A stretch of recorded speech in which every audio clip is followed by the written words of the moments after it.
Teori Feminisme Ira Sopianti, 23C Pendidikan Bahasa Sastra Indonesia. Apa itu teori feminisme?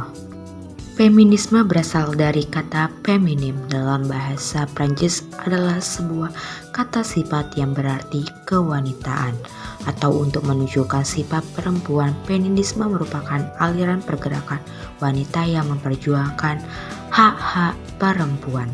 Jadi, feminisme adalah serangkaian gerakan sosial, gerakan politik, dan ideologi yang memiliki tujuan memperjuangkan hak-hak wanita dengan menetapkan kesetaraan pada aspek politik, ekonomi, pribadi, dan sosial dari dua jenis kelamin.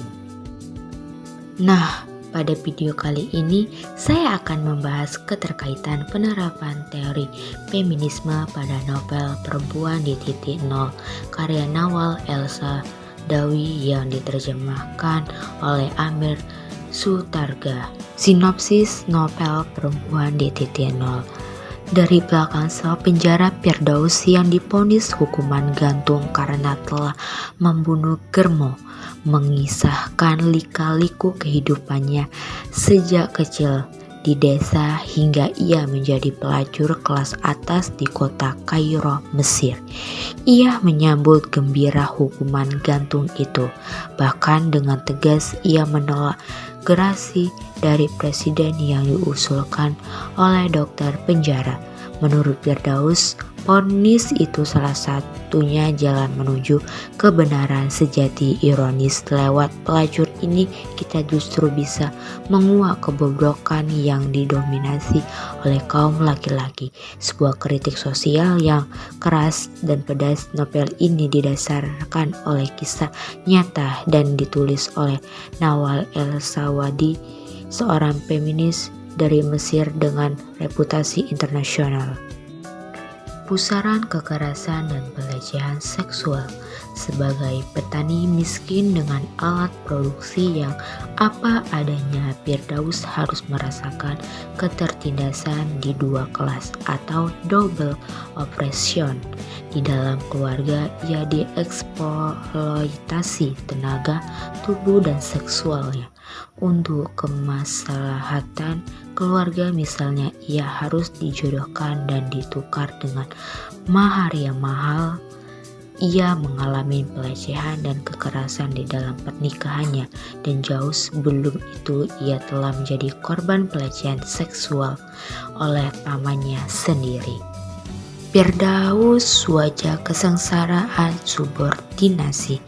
Perempuan dan kelas kedua dianggap hal yang identik dan sama halnya dengan perempuan dengan akses pendidikan yang layak juga sangat-sangat susah. Hal ini terjadi pada Firdaus yang tidak diberi kesempatan untuk sekolah di Al-Azhar Cairo.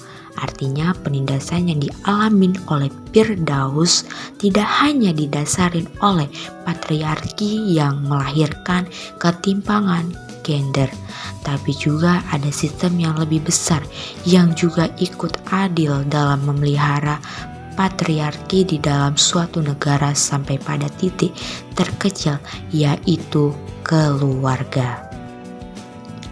Marginalisasi dan pertukaran tubuh atas ekonomi keluarga. Perbedaan kelas dalam masyarakat sosial menjadi sumber munculnya penindasan perempuan. Ada konsepnya kekayaan pribadi atau private property menyebabkan posisi perempuan jatuh. Tujuan awal kegiatan produksi untuk memenuhi kebutuhan sendiri akhirnya beralih menjadi pertukaran atau exchange.